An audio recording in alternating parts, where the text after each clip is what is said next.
Watch Daniel podcast. Me and Bob here, we're just two lonely kids looking to do something cool with our lives. So we decided to create this awesome podcast. No, the thing is that this is way too cheesy. I don't like it. Well, that's just what you gotta do. This is our first podcast. You gotta be cheesy, and that's just gotta work, honestly. I guess, you just have to deal with the cheese, guys. It's a thing. Saying guys is cheesy, too. Yeah, that's the worst part there. Yeah. So I'm not going to mention that anybody... This is just a conversation that people are listening to. Okay, so I'm Bob, and that's Daniel, fam. Yes. Ooh, Pham. Daniel, yeah, that's totally my last name. I don't know why we started this, because it's sort of boring. Well, but I it's think easier it's than, fun. I don't know, making a video, because that would be showing a little our bit more faces. difficult. Yeah. I don't know. Oh, anyways, yeah. Okay, maybe we should, keep it up, keep it going so we're not wasting people's time. So, yes, podcast, we decided to create one because we felt that it would be cool to give something out to the world of the internet and not have to show our faces. So we just, I don't know, we're going to talk about all sorts of things, I guess, when it comes to movies, I don't know, cinematic entertainment of sorts, I guess in that region of things. And maybe we'll expand over time our, where or the subjects we talk about, but I guess that's just kind of where we're aiming for right now. So, yes. Yeah, I mean, it's really just an excuse to do something, to have conversations about this sort of stuff, because, let's see, I'm, all the way across the country from, Daniel, and this is the easiest way to do it, yeah. Okay, we're not in the same room right now. we're not in the same room. Basically, what we're doing is we're using Google Voice, and then just recording our tracks separately, using Reaper, and then I guess I'm gonna combine and edit them and stuff like that. Daniel's sort of the art person, so he did the profile pictures and stuff like that, and most likely the theme song if there is one. It's not exactly done yet as of recording, but yeah. Let's see. So what we're planning on talking about this week is, well, I don't know if it's going to be weekly, really. I don't know. We'll see. I guess we're just kind of jumping into this, so. Yeah, we haven't really done as much preparation as we probably could have. But we have been careful. We don't want to rush into this. At some point, you just need to record, I guess. So the idea for this weeks or months or this episode, I guess, is basically franchising with movies. So it's, whether they're making a sequel or a prequel, or they're rebooting a franchise or a spin-off movie or a spin-off TV show or anything. I don't know, why can't they, I guess, come up with original ideas as much anymore? Because anything owned by Disney is pretty much a reboot or a sequel or a franchise that they bought for millions of dollars. Or a story that was already previously told or in some other form, that's usually Disney took it or something, and made a movie out of it. Yeah, that's true. That's pretty much just what they do. I mean, I guess Frozen was based off of a book, and I don't know, there just isn't much coming out these days. They've already cheapened some stuff by giving it too many sequels, I was just thinking about Star Wars the other day, and it really is sort of cheapened already, because, I mean, when The Force Awakens came out, everybody was really excited, and already with Rogue One coming out the next year, and then Episode 8 coming out after that, and then the Han Solo movie after that, it already feels like I care less about a Star Wars movie coming out than I would have before, Mm-hmm, yeah. And I really like the idea of Rogue One, and I bet it's a good movie, but the how many they're coming out with is just kind of trying to I mean, part of it is cool. It's you kind of want to see all these stories come to live action, in the cinema, but the other part of it is just kind of well, I mean, if you're just trying to squeeze out every last drop of, this, I guess, movie magic that you can make and, create just for maybe more money or something like that is kind of annoying. Yeah, I mean it's sort of like it's a situation in which it's great for the fan, but also it's cheapening it for everybody else. So Also, another great example is I'm just gonna mention this once. Ice Age. Ice Age. Like I actually really like the first movie, especially since it was a big part in my childhood. um, and I really liked that first movie. Honestly, I thought it was a good, cool first movie that wasn't made by Disney. That was animated, of course. Sorry. But as they created the sequels, it was just like, okay, what are they doing here exactly? It just got worse and worse. And the last thing they needed was a sequel for that movie, honestly. But, I mean, I guess they kind of got what they wanted because they just, wanted to make more money, obviously, which any person wants to do, right? But it just got so tiring. And by the most recent one where they went and it was space and, I don't know, meteors, I don't know. It was just kind of like, why? well, yeah, I can see that. Anyways, I lumped together Ice Age with like Shrek and stuff like that, where they come out with an original idea. Well, maybe I mean for Ice Age, I didn't particularly care for the first one, or the second one, or the third one, or the fourth one, or any of them at all. But I mean for Shrek, the first one was good, and the second one was good, and then just the third one's boring, and then the fourth one, and that kind of thing. And they just keep going on. But it started off with something that's, I guess, semi-original. Also, like, I don't know. I feel like Blue Sky, they're kind of, like, when it comes to making original things, I feel like they're pretty good, honestly. Like, they made Rio, which I liked a lot. I mean... Well, I can see how you would like it. You are Brazilian. Well, I mean, I liked Rio, honestly. It was an original idea. I mean, that was a little while ago when they came out with it. And then when they came out with the sequel, it was okay, I guess.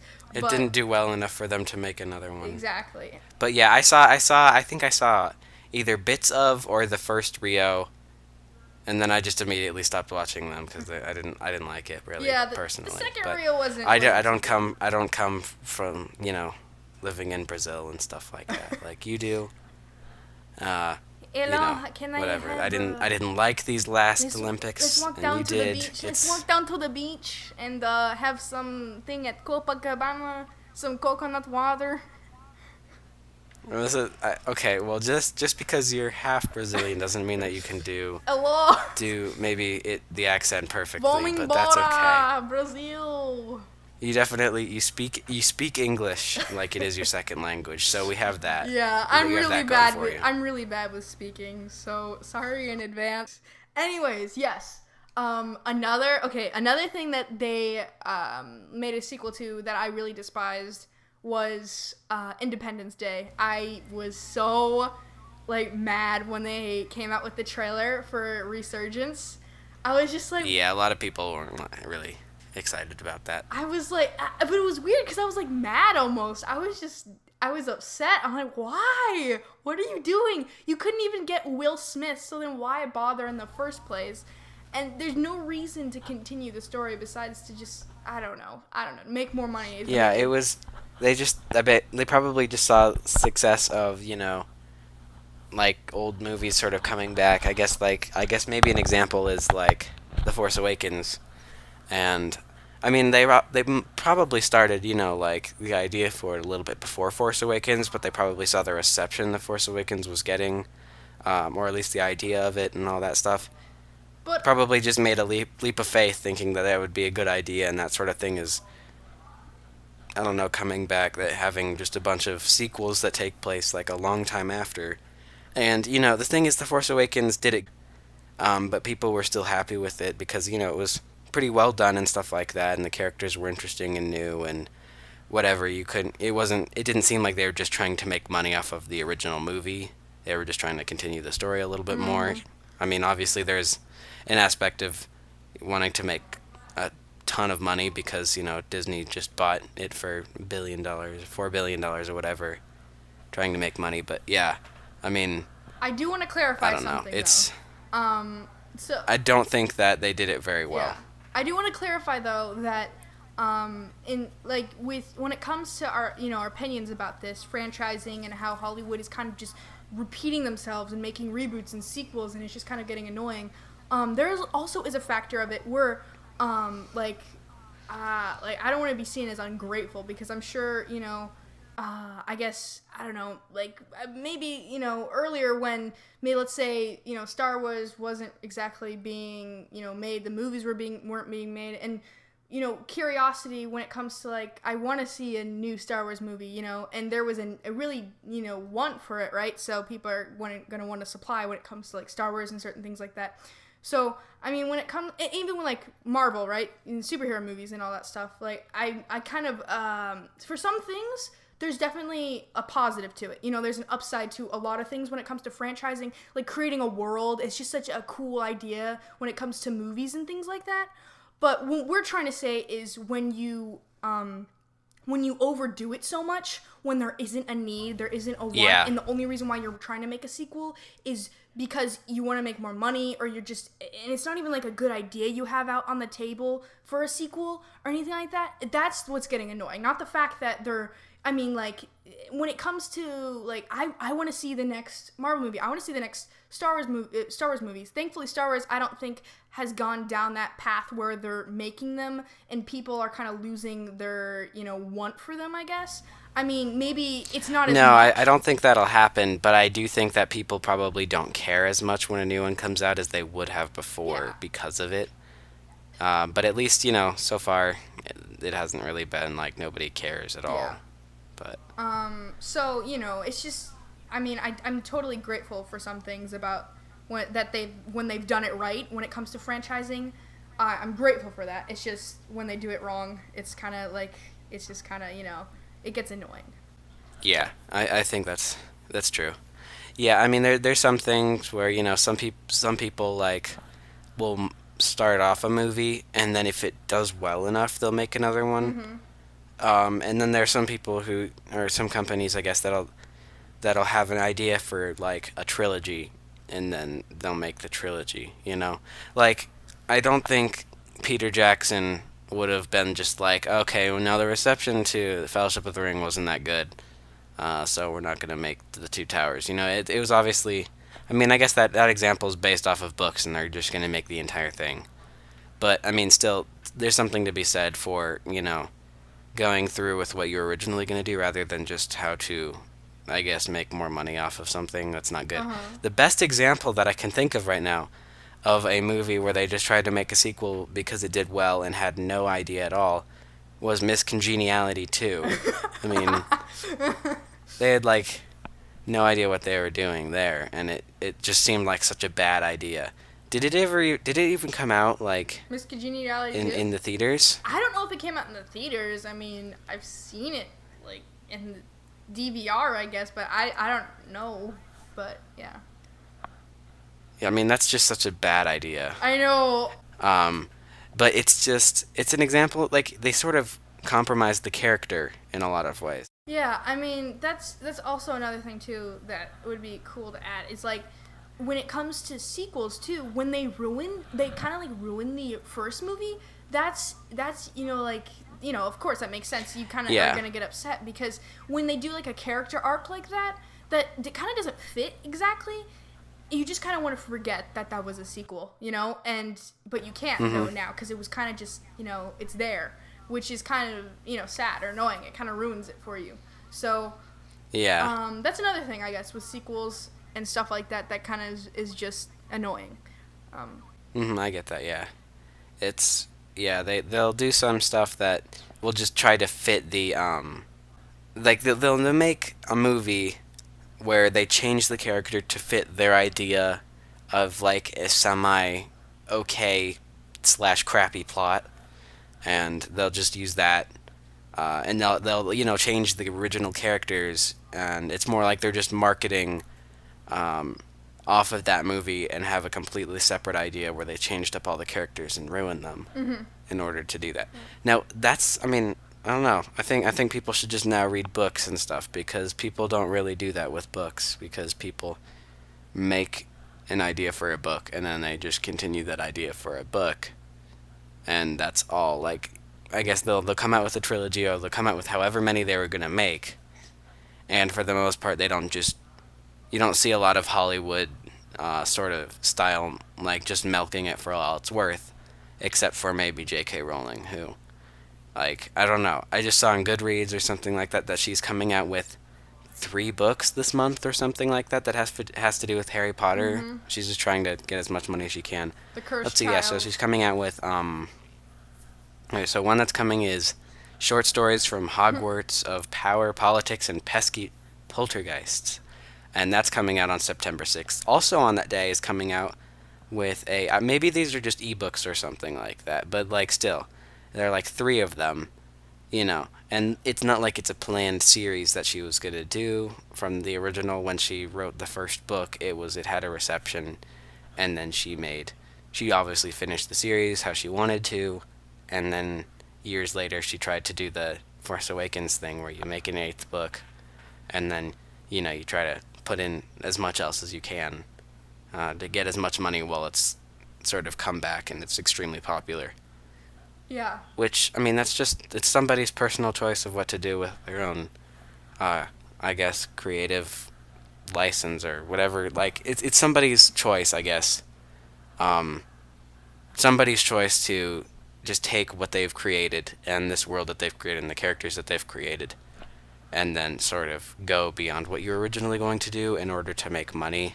Mm-hmm. I mean, I think that what she writes is still very good, and it's not like she's sort of ruined the characters in order to make money or something like that and just market it under Harry Potter. I think she will still make something that is good, but I guess the fact still remains that, I don't know, depending on the reception, things will be made, and that's just business at some point.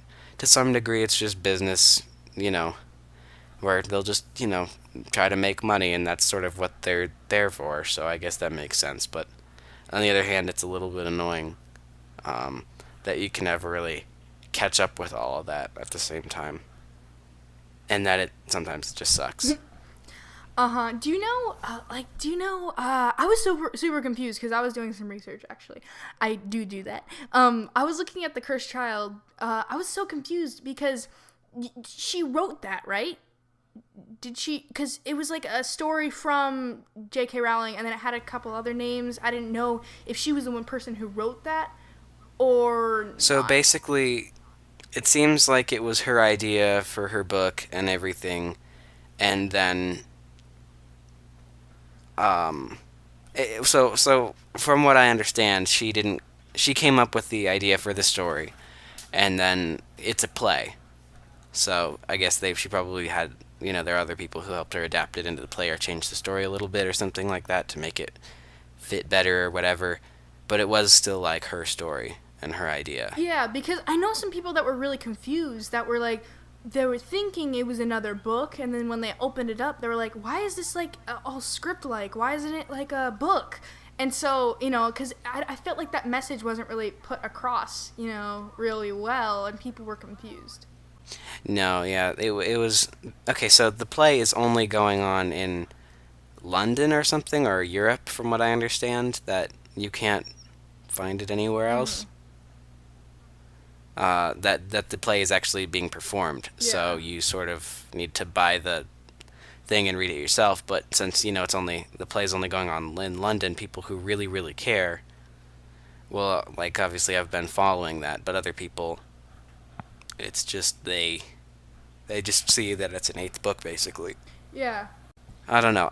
My guess is if Harry Potter wasn't popular, none of that would have come out anyways. So Mm-hmm. Yeah. not that it's a horrible thing or something, but I don't know. The same can be said for, I mean, a lot of people. Like, obviously, a publisher won't publish something if it continues to do really, really bad, right? Yeah, it's just business, but it is annoying for a lot of people when they have to keep seeing the same thing over and over again, and you want to see an original idea. Um, I don't know. A lot of my favorite movies are movies that weren't just like some like sequel to a movie Mm-hmm. or a reboot or anything like that. Usually they're the movies I end up liking, and that you know whatever they end up being pretty original ideas, and that's actually one reason why I'm excited for Doctor Strange, is because it's not a character who they've made a bunch of movies at and they're trying again now that the Marvel Cinematic Universe is popular and whatever. It seems like it's just so original enough. Mm-hmm. Yeah. that they're sort of giving it its own thing. And the same thing goes with Rogue One, because it's not like they've made a movie about that before and people have been curious. And I think that these movies that are coming out, for the most part from Marvel and Disney, I mean, I guess really all just Disney because it's coming from, I don't know, Marvel and Star Wars and stuff like that. Those movies end up being good, but I wish that they would also come out with something original too. Uh-huh. Yeah, back to what you were saying about, like, liking sequels and things like that.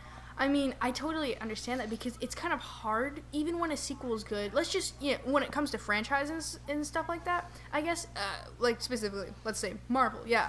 When it comes to, it's kind of hard, though, to say when a Marvel movie is your favorite movie, I guess. At least that's what happens for me, too, because it's I don't know, when it's a sequel, you say that's your favorite movie, oh, but you have to watch the first one to actually understand what's going on, like, when it's an original movie, it's easier to say that because it's less complicated, I guess. So I kind of agree when it's easier to say, like, liking original movies, that being able to actually, saying that they're your favorite and recommending them, I guess, when it comes to, giving your opinion about it being your favorite. So I don't know. So. And I mean, I totally get that. I mean, obviously one of my favorite movies is Empire Strikes Back. Like a lot of other people. Yeah. But the beauty of that, well, yeah. I mean, it's a really good movie.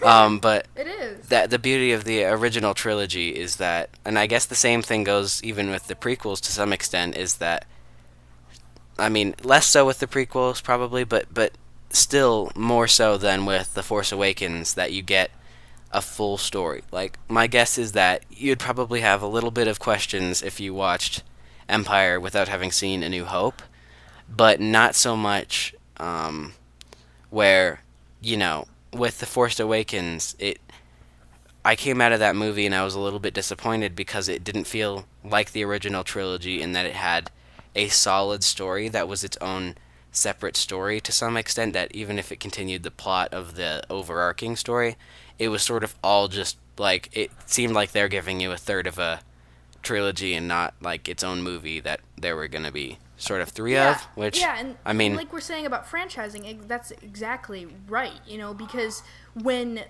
they do that with a movie and they're already preparing for the sequel of it, when you're like, wait, whoa, we need to finish this movie, like, that goes for, movies like that.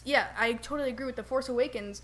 I liked it a lot, but that's the thing. Yeah. They set it up so that it wouldn't be its own movie, that it would just. And you need to now watch the other ones if you want to understand all of the story. Or you need to wait for the sequel, and part of it is cool that they do that, but the other part of it is, I don't know, they shouldn't worry so much about whether I'm going to go see the sequel, like how much of a cliffhanger they need to leave, or how much of a, like, I guess they should just have a story, right, And the biggest thing that they did in A New Hope, right, was, like, to lead on to a sequel was when, Darth Vader didn't die exactly. He's... Yeah, I mean, they were keeping it open. Obviously, they didn't think it would be a success. Exactly. And that is an example of it being, making enough money where George Lucas was like, yeah, let's make another one. But, I mean, that was sort of a happy accident, really. Like, that, and to some extent, that is the exception to the rule, where they happen to make an even better movie. And, obviously, at the end of that movie, there was sort of a loose end in that, like, Han was kidnapped or whatever, and put in carbonite, and that they need to get him back. And, the Empire obviously won that. But, at the same time, that can still be its own story. Like, it isn't like you don't understand what happened. You don't understand, like, I guess with The Force Awakens, you're left wondering, you're left with more questions than answers. You're left with, like, okay, who are Rey's parents? What actually happened to make Luke go away, other than, something that happened at the Jedi Academy, or all the Jedi being killed? Who killed that? Who is Snoke? You're left with all this stuff that you don't get a full story without knowing the answers to that. That's so true. Whereas with Empire, you understand where you are in the universe. You understand what's going on. But there's just, some plot that isn't, like, done yet, you know? Maybe, yeah. So maybe that's a good standard. Okay, if you're listening to this and you're a high film movie maker person, listen to these boundaries. And you care. Yeah, listen to these boundaries. Okay, if your movie and you're wanting to make a franchise, right? If your first movie has more questions than answers in it, then you did it wrong. Okay, that's a boundary to go by. I think that we've had a resolution to something that, you know, we finally led to something. But yeah, so Yeah. Yeah, basically, don't make a movie where I need to watch the second one if I don't want to. I mean, but the thing is though, like people, I feel like people in the movie business, they get scared almost, you know, they're like, well, if I don't do this, then people won't want to see the sequel. And I don't know, part of me thinks that mindset is totally wrong.